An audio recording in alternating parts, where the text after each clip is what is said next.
So, what happens when two really close allies suddenly find themselves in a major standoff over a gigantic, ice covered island?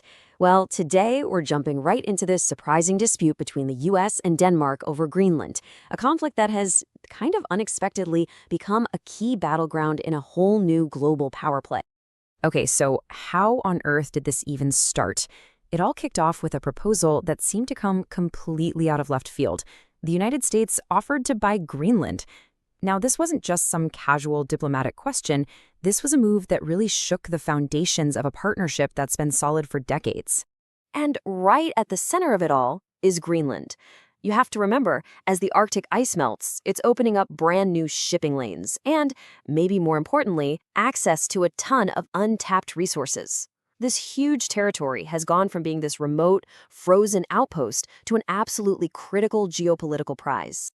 All right, first things first, let's break down who the key players are in this Arctic dispute and, what exactly is on the line here. Here's the heart of the matter, really.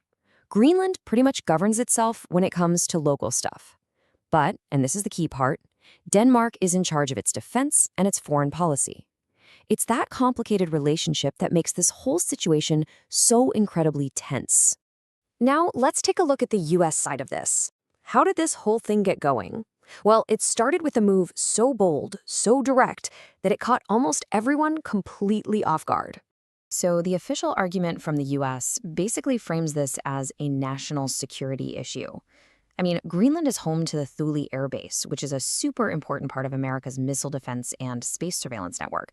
So from their perspective, it's a critical asset for projecting power and for countering Russian and Chinese influence in a rapidly changing Arctic.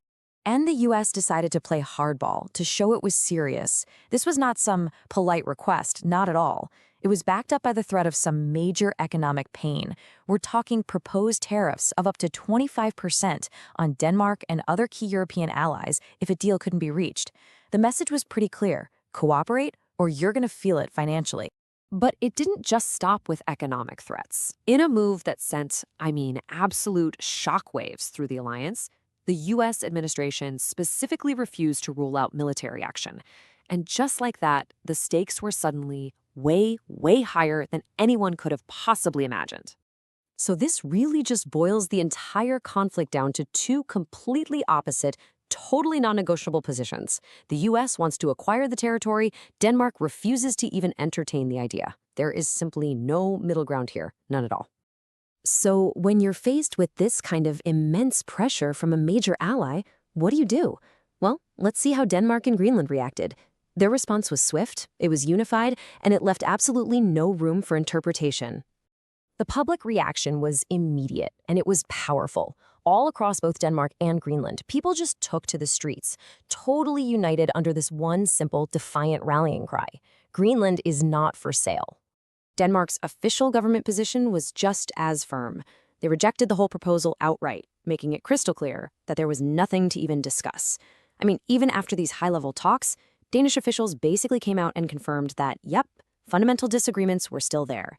They essentially just slammed the door on any possibility of a deal. And Denmark didn't just stop at words. They backed it up with action.